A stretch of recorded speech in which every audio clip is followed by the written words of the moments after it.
Welcome to BBR TV news. ఈరోజు మనం హనంకొండ జిల్లాకి రావడం జరిగింది. ఇక్కడ మనతోని కాంగ్రెస్ పార్టీ చెందినటువంటి సీనియర్ నాయకులు, అలాగే మధ్యప్రదేశ్ రాష్ట్ర ఓబీసీ ఇన్ఛార్జ్గా ఉన్నటువంటి ఉల్లేంగల యాదగిరి గారు మనతోనే ఉన్నారు. సో ఇక్కడ దేశ రాజకీయాల పైన యాదగిరి గారి విశ్లేషణ అనేది ఏ రకంగా ఉండబోతోంది, ఈసారి ఇండియా కూటమి ఎన్ని సీట్లని కైవసం చేసుకోబోతుంది, జూన్ 4కి పిఎం అయ్యే వ్యక్తి ఎవరు, ఐ మీన్ ఎన్డీఏ కూటమి నుంచి అవుతారా లేకుంటే ఇండియా కూటమి నుంచి అవుతారా? సో దీని గురించి లేటెస్ట్ ఇన్ఫర్మేషన్ తెలుసుకుందాం. నమస్తే సార్, బాగున్నారా? సార్ నమస్కారం సార్. ముందుగా బీబీఆర్ టీవీ ఛానల్కు నా యొక్క నమస్కారములు. ఓకే సార్, మీరు మధ్యప్రదేశ్ స్టేట్కి ఓబీసీ ఇన్ఛార్జ్గా ఉన్నారు. యాక్చువల్లీ ఆ పదవి మీకు ఎలా వరించింది? అంటే నేను చేసే పని విధానాన్ని బట్టి ఆల్ ఇండియా కాంగ్రెస్ కమిటీ నన్ను గుర్తించి వాళ్ళు నాకు ఆ పదవి ఇవ్వడం జరిగింది. ఓకే సార్, ఇక్కడ మీరు రాజకీయాన్ని చాలా నిశితంగా అబ్జర్వ్ చేస్తూ ఉంటారని చెప్పేసి విన్నాను. అంటే మీరు దేశం మొత్తం విజిట్ చేస్తూ ఉంటారంట. అంటే కాంగ్రెస్ పార్టీ కార్యక్రమాల దృష్ట్యా మీరు వెళ్తున్నటువంటి తరుణంలో మీరు ఏవేవైతే అబ్జర్వ్ చేసిల్లో అవి ఒకసారి చెప్పండి సార్. ఎందుకంటే ఇక్కడ ఇండియా కూటమి ఈసారి ఖచ్చితంగా మేము అధికారంలోకి వస్తామని చెప్పేసి అంటా ఉన్నారు. ఐ మీన్ మీరే అంటే మీ కాంగ్రెస్ పార్టీ ఎలా సాధ్యం అవుతుంది ఇది మీకు? ఇప్పుడు సౌత్ ఇండియాలో మొత్తము 130 పార్లమెంట్ సీట్లున్నాయి.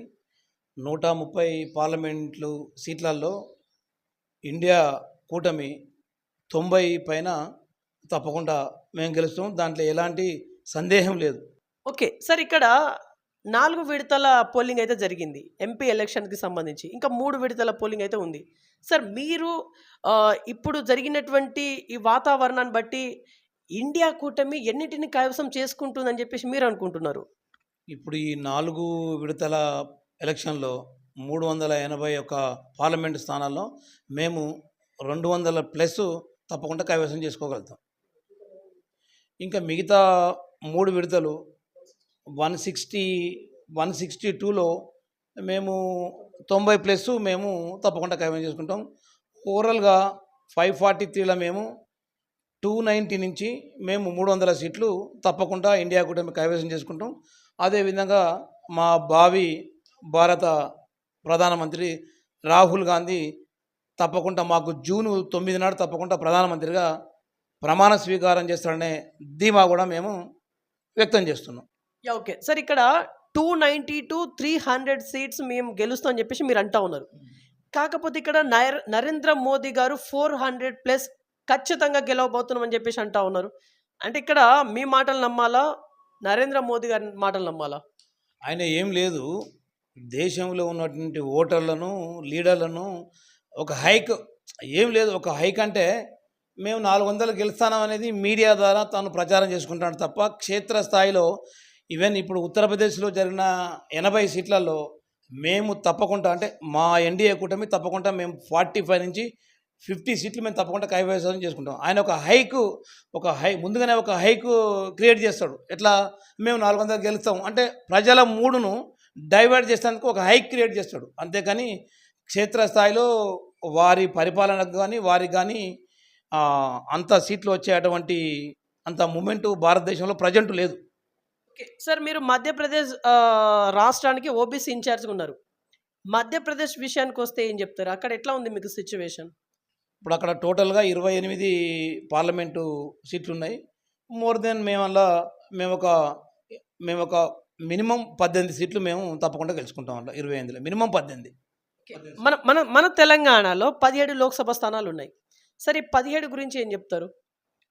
ఈ 17లో మేము ఎట్టి పరిస్థితుల్లో మేము 12 సీట్లు తప్పకుండా గెలుస్తాను. 12 సీట్లు మేము తప్పకుండా గెలుస్తాను. 12 సీట్లు మావే.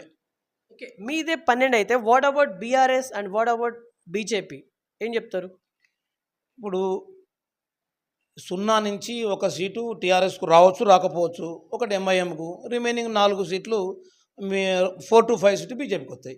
అంటే 12 4 16 వాళ్ళది 1 సీటు 17 సీట్లు.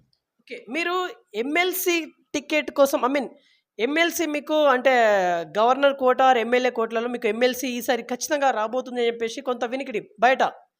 సరే, బయట సర్క్యులేట్ అవుతున్నటువంటి ఈ స్టేట్మెంట్లో క్లారిటీ ఉందా?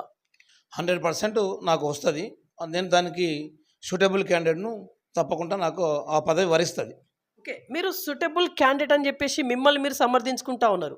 యాక్చువల్లీ మీకుండేటువంటి క్వాలిఫికేషన్స్ ఏంటి? నేను గత 34 ఏళ్ళ నుంచి కాంగ్రెస్ పార్టీలో పనిచేస్తున్నా. గ్రామ స్థాయి నుంచి మండల స్థాయి, నియోజకవర్గ స్థాయి, జిల్లా స్థాయి, రాష్ట్ర స్థాయి, ప్రస్తుతం ఆల్ ఇండియా స్థాయిలో పనిచేస్తున్నా.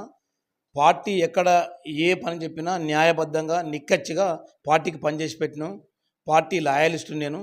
తప్పకుండా నాకు ఆ పదవి వరిస్తుందని నేను ఆశాభావం వ్యక్తం చేస్తున్నా. ఓకే. సార్ ఇప్పుడు పార్టీ కోసమే మీరున్నారు, లాయల్టీగా పనిచేస్తున్నాం అని చెప్పేసి మీరన్నారు. సార్ మీరు ఒకసారి ఎమ్మెల్యేగా బరిలో దిగిల్లు, తర్వాత విత్‌డ్రా చేసుకున్నారు. ఎంపీగా కూడా మొన్న రీసెంట్‌గా ఖమ్మం ఎంపీగా మీరు బరిలో దిగిల్లు, తర్వాత వద్దని చెప్పేసి మళ్ళా మీరు మీ అభ్యర్థికే పట్టం కట్టాలని చెప్పేసి అన్నారు. అంటే మీరు ఎందుకు బరిలో దిగుతా ఉన్నారు? మరలా ఎందుకని డ్రాప్ అవుతా ఉన్నారు? అసలు ఇక్కడ ఏం జరుగుతా ఉంది? ఇప్పుడు పార్టీ అధిష్టానము పోటీ ఉండడం తప్పులేదు. బీఫామ్ నాకు వస్తుందని నేను పోటీలో ఉన్నా. బీఫామ్ రాలేదు. ఇండిపెండెంట్ కంటిన్యూ అయినాం. అధిష్టానం పిలిచి మాట్లాడింది. వాళ్ళ మాటలు విని నేను డ్రాప్ కావడం జరిగింది. ఓకే. సార్ జూన్ 4న ఎలాంటి తీర్పును ప్రజలు ఇస్తున్నట్టుగా మీరు అనుకుంటున్నారు? 100% బీజేపీ పరిపాలనకు కాశ్మీర్ నుంచి కన్యాకుమారి, మణిపూర్ నుంచి మహారాష్ట్ర, దేశంలో ఉన్న ప్రజలు విసిగి వేసారిపోయిండ్రు అన్ని రకాలుగా. ఎలాంటి అభివృద్ధి లేదు. ఓన్లీ ఎమ్మెల్యేలకు కొనడం, ఎమ్మెల్యే అమ్ముడు తప్ప, గవర్నమెంట్లు కూడదు తప్ప, ఒక నిర్మాణ దశలో బీజేపీ ప్రభుత్వం లేదు. కాబట్టి ఎట్టి పరిస్థితుల కాంగ్రెస్ పార్టీకి పట్టం కడతారు. తప్పకుండా ఇండియా కూటమి 290 నుంచి 300 సీట్లతో తప్పకుండా జూన్ 9 నాడు భావి భారత ప్రధాని రాహుల్ గాంధీ గారు జూన్ 9 నాడు పార్లమెంట్లో తాను ప్రధానమంత్రిగా ప్రమాణ స్వీకారం చేయబోతున్నాడు. కానీ చాలా సర్వేలు ఎన్డీఏ కూటమికే సపోర్ట్ చేస్తూ ఉన్నాయి. మరలా థర్డ్ టైము బీజేపీ వస్తుంది అని చెప్పేసి సర్వేల ప్రకారంగా నేను మాట్లాడేది. సర్వేల ప్రకారంగా ఆ రకంగా రిజల్ట్ అనేది వస్తూ ఉంది. ఏం చెప్తారు? ఇప్పుడు సర్వేలు అనేటివి వాళ్ళ యొక్క వ్యక్తిగత ఆలోచన పక్కకు పెట్టి, రేపు ప్రభుత్వం గెలిస్తే మమ్మల్ని భౌతికంగా మమ్మల్ని ఏమన్నా దాడి చేస్తుందని భయపడి వాళ్ళు ఓటు ఒక పార్టీకి వేసి ఒక పార్టీకి సమాధానం చెప్తాను. సర్వేలు అనేది నమ్మే పరిస్థితి లేదు. ఘంటాపదంగా చెప్తున్నా, ఎట్టి పరిస్థితుల ఇండియా కూటమికి 290 నుంచి 300 సీట్లు వస్తాయి. తప్పకుండా రాహుల్ గాంధీ ప్రధానమంత్రి అవుతాడు. మరి ఎన్డీఏ కూటమికి ఎన్ని వస్తాయి అంటున్నారు మీరు? ఇప్పుడు 290 to 300 మీదని చెప్పేసి మీరు అంటా ఉన్నారు. రిమైనింగ్ అంతా ఎన్డీఏదేనా? ఇక రిమైనింగ్ అంటే వాళ్ళు ఒరిజినల్గా నా లెక్క ప్రకారం నా ఒరిజినల్ సర్వే 195 నుంచి 205 సీట్లు బీజేపీ, వాళ్ళ కూటమికి ఒక 35 సీట్లు. అంటే నా ఓన్ అంచనా, నా అంచనా అది. ఓకే. ఒరిజినల్ సర్వే అంటా ఉన్నారు.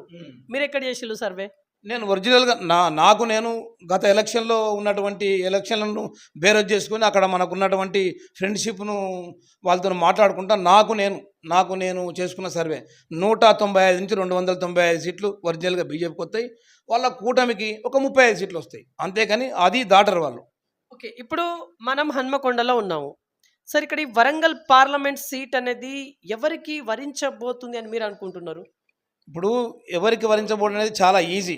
వరంగల్ పార్లమెంట్లో 18,63,496 ఓట్లు ఉన్నాయి. అందులో 12 లక్షల చిల్లర ఓట్లు పోలైనాయి. దాంట్లో 7 నియోజకవర్గాలలో 7 నియోజకవర్గాల్లో కాంగ్రెస్ పార్టీ ఎమ్మెల్యేలు ఉన్నారు. ఎట్టి పరిస్థితుల్లో మేము ఒక 1 లక్ష మెజార్టీతోని కడియం కావ్య గారు గెలుస్తారని మా 7 మంది ఎమ్మెల్యేలు, మా యొక్క పార్లమెంట్ క్యాండిడేట్ మేము ధీమాతో ఉన్నాం. ఆల్రెడీ మేము గెలిచిన అనేటువంటి ధీమా మేము వ్యక్తపరుస్తున్నాం.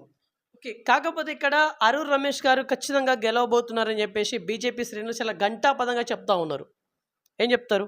ఇప్పుడు మన ఉమ్మడి వరంగల్ జిల్లాలో బీజేపీ ప్రభుత్వము గత 10 ఏళ్లలో ఎలాంటి నిర్మాణ దశ అనేటువంటి పనులు చేయలేదు. నిర్మాణ దశ అంటే ఉదాహరణకు కాకతీయ యూనివర్సిటీ అనుకోండి, కాకతీయ మెడికల్ కాలేజ్ అనుకోండి, ఎన్ఐటి అనుకోండి. అంటే ఇలాంటి నిర్మాణాత్మకమైనటువంటి పనులు చేయలేదు. ప్రజలకు ఉపయోగపడే పనులు చేయలేదు. కాబట్టి ప్రజలు తప్పకుండా బీజేపీని విస్మరిస్తారు, కాంగ్రెస్కు తప్పకుండా పట్టం కడతారు.